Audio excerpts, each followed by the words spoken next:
पाकिस्तान क्या एक तहरीक के बाद बना था या पाकिस्तान को वैसे ही बनना था? ये दो ऐसे सवालात हैं जिसके बेस पे हमारे मुल्क के चंद हजरात पाकिस्तान के वजूद पर सवाल उठाते हैं और वो ये कहते हैं कि पाकिस्तान एक स्ट्रगल के बगैर बना है। अब ये एक ऐसा तबका है जो पाकिस्तान बनने के बाद पाकिस्तान को अपने ख्वाहिशात के मुताबिक बनाना चाहते थे और आजकल ये तबका और भी बढ़ती चली जा रही है। हम देखते हैं कि क्या पाकिस्तान एक स्ट्रगल के बगैर बना था या एक स्ट्रगल के साथ बना था। इन दोनों क्वेश्चंस को सॉल्व करने के लिए हम इसको थोड़ा ब्रॉडर स्पेक्ट्रम में देखते हैं और फिर डिसाइड करते हैं कि कौन से साइड में ज्यादा वजन है। पहली बात, जब पाकिस्तान के वजूद पर डिबेट्स होते हैं तो वहां पे आपको तरह तरह के पॉइंट ऑफ व्यूज मिलेंगे। वहां पे बहुत ज्यादा कंट्रोडिक्शंस होंगी। एक साइड का अपना पॉइंट ऑफ व्यू होगा, आप कोई और साइड की तरफ सोच रहे होंगे और जो तीसरा बंदा होगा वो कुछ और सोच रहा होगा। ये डिपेंड करता है कि आपकी आइडियोलॉजी की बेस क्या है, आप किस बेस पे अपने बिलीव को बनाते हो। हमारे नाक़िदीन हजरात जब पाकिस्तान के वजूद पर सवाल उठाते हैं तो हवाला इस चीज का देते हैं कि आप फ्रेंच रिवॉल्यूशन देखे, रशियन रिवॉल्यूशंस देखे या इसी तरह अमेरिका में आप जाके देखे, वहां पे एक कांस्टेंट स्ट्रगल हुई थी, रिवॉल्यूशन आई थी और उसके बाद उन लोगों ने एक किस्म की आज़ादी हासिल की थी और उनके हकूक मिल गए थे। ये वही हजरात कहते हैं जो पाकिस्तान के वजूद पर सवाल उठाते हैं। अब जनाब वाला, इन लोगों को ये इल्म नहीं कि उन तहरीकों में उन्होंने किससे अपने हकूक मांगे थे।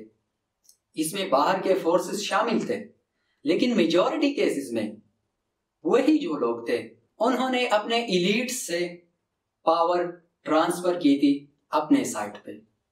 यानी मेजॉरिटी केसेस में वो अपने इलीट से लड़ रहे थे। तो इसी बेस पे कि पाकिस्तान एक तहरीक के बगैर बना था, इसका कोई सेंस नहीं बनता। दूसरी बात, वो ये कहते हैं कि पाकिस्तान को बनना ही था विदाउट स्ट्रगल, क्योंकि ब्रिटिश को जाना ही था। जिस तरह आजकल के जमाने में कहते हैं कि अमेरिका को तो जाना ही था, इनके मकासद पूरे हो गए। जनाब वाला, अमेरिका हो या ब्रिटिश, वो अपनी मर्जी से नहीं गए। आप अगर वर्ल्ड वॉर 2 की हिस्ट्री देख ले तो वहां पे ब्रिटिश को बर्बाद कर दिया गया था और ब्रिटिशर्स के पास अब ये ऑप्शन नहीं थी कि वो जो स्ट्रगल चल रही थी सब कॉन्टिनेंट के अंदर उसको वो टैकल कर सके। इसलिए वो अपनी मर्जी से नहीं गए, क्योंकि इनके लिए हालात इस तरह के बन गए थे। आप वर्ल्ड वॉर 2 की हिस्ट्री उठा के देख ले, आपको क्लियरली समझ आ जाएगी कि सिचुएशन क्या थी उसी टाइम पूरे यूरोप के अंदर और फिर बड़ी सगीर के अंदर। तो इस बेस पे भी इस चीज को जस्टिफाई नहीं किया जा सकता कि पाकिस्तान एक स्ट्रगल के बगैर बना था। तीसरी बात वो ये कहते हैं, मुगल हुक्मरानों का हवाला देके। अब यही बात ऑब्वियस है कि मुगल हुक्मरानों के भी दो फेजेस है। पहले फेज में वहां पे सही हुकूमत थी उनकी, वहां पे हारमनी थी, सब लोग इकट्ठे रह रहे थे। और जब दूसरा फेज आया तो वहां पे इंडिया के अंदर चंद मसाइल पैदा हो गए, जिसकी वजह से जो हिंदू थे या और मजाहिब के लोग थे उन्होंने बगावत स्टार्ट की और वो खुश नहीं थे। अब ये लोग कहते हैं नाक़िदीन हजरात कि जब हिंदू को मौका मिला कि अब मुसलमान को दबाने का वक्त आ गया है तो उन्होंने अब मुसलमानों से बदला लेने की कोशिश करी। तो जनाब वाला, मुसलमान सिर्फ हिंदू से नहीं लड़ रहे थे अपने हकूक के लिए, बल्कि वो ब्रिटिशर से भी आजादी हासिल करना चाह रहे थे। यानी वही दो फोर्सेस कंबाइन होके मुसलमानों के खिलाफ हुए थे। इंडियन नेशनल कांग्रेस को आप उठा के देख ले, ये बेहतरीन मिसाल है इस चीज का। हाँ, उसमें मुसलमान भी शामिल थे, लेकिन मेजॉरिटी केसेस में वो हिंदू के लिए काम कर रहा था। तो ये एक स्ट्रगल की थी मुसलमानों ने। अच्छा, आप उसको देख ले, मुगल हुक्मरानों के जमाने में क्या वहीं पे सिखों ने या और मजाहिब के लोगों ने बगावत नहीं की थी? बिल्कुल की थी उन्होंने, लेकिन उनमें इतना दम नहीं था कि उस टाइम के हुक्मरानों से अपने लिए हकूक मांगे, या अगर वो आज़ादी हासिल करना चाह रहे थे तो वही आज़ादी हासिल करें। तो इसके बेस पे भी कि पाकिस्तान को बनना ही था, गलत बात है। अब एक और मजे की बात मैं बताता हूं आपको। आप उसी जगह पे जाएं जहां पे एक मकबरा हो और उसमें वही लोग दफन हो जो पार्टीशन में शहीद हुए थे। आप अपने आस्तीन ऊपर कर ले, सही हो गया, आप अपने आस्तीन ऊपर कर ले और एक कब्र के पास जाके उसको खोले, उसी कब्र को जिसमें पार्टीशन में कोई शहीद हो गए वहां पर उसको दफन किया गया था, उसको खोले, उससे उस मुर्दे को निकालें। जब आप उसको उठा लेंगे तो बाहर उसके चेहरे से कफन दूर कर लेना, सही हो गया, कफन दूर कर लेना। और जाहिर सी बात है टाइम तो बहुत हो गया है, तो उसके चेहरे पे धूल वगैरह होगी तो उसको भी साफ कर ले। और जब आपने उसको साफ किया तो फिर एक सही थप्पड़ भी दे उसे। क्यों?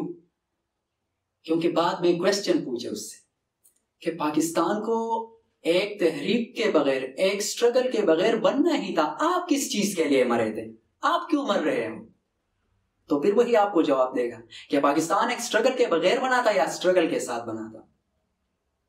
दूसरी बात, नेशनल आइडेंटिटी, हर कौम, हर इंसान जो किसी भी रीजन से ताल्लुक रखता हो, वो दुनिया के जिस कोने में भी जाता है वहां उसकी आइडेंटिटी होती है और उसी की वजह से उसको पहचाना जाता है। ये आइडेंटिटी तब मिलती है जब इंसान की अपनी तारीख हो, जब उसकी कौम की, उसकी नेशन की तारीख हो।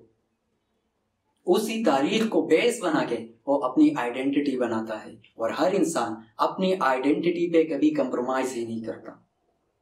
अगर पाकिस्तान इस तरह बना था, बगैर तहरीक के, बगैर एक स्ट्रगल के, फिर आइडेंटिटी क्या रह गई हमारी? इस चीज को जस्टिफाई नहीं कर सकते। इसी तरह वो कहते हैं कि पाकिस्तान को तो बनना ही था क्योंकि ये जो पाकिस्तान का कॉन्सेप्ट है लेट आया। जनाब वाला, पाकिस्तान का कॉन्सेप्ट लेट आया 1930 के आसपास, लेकिन उससे पहले एक स्ट्रगल चल रही थी, इसलिए पाकिस्तान का कॉन्सेप्ट आया। अगर ये एक जगह पे गंद पड़ा है तो आप उसी गंद को साफ कर लेंगे, अगर गंद पड़ा ही नहीं है तो आप किस चीज को साफ करेंगे? तो एक स्ट्रगल थी जिसके बेस पे पाकिस्तान का कॉन्सेप्ट आ गया आगे आपके सामने। ये चंद क्वेश्चंस है जिसके बेस पे ये लोग आपको ये हलवा देने की कोशिश करते हैं कि पाकिस्तान को बनना ही था without struggle, without any hard work. तो इस चीज़ों पे अपने बिलीव को बनाते हैं। डिपेंड करता है कि आपका बेस क्या है। Thank you.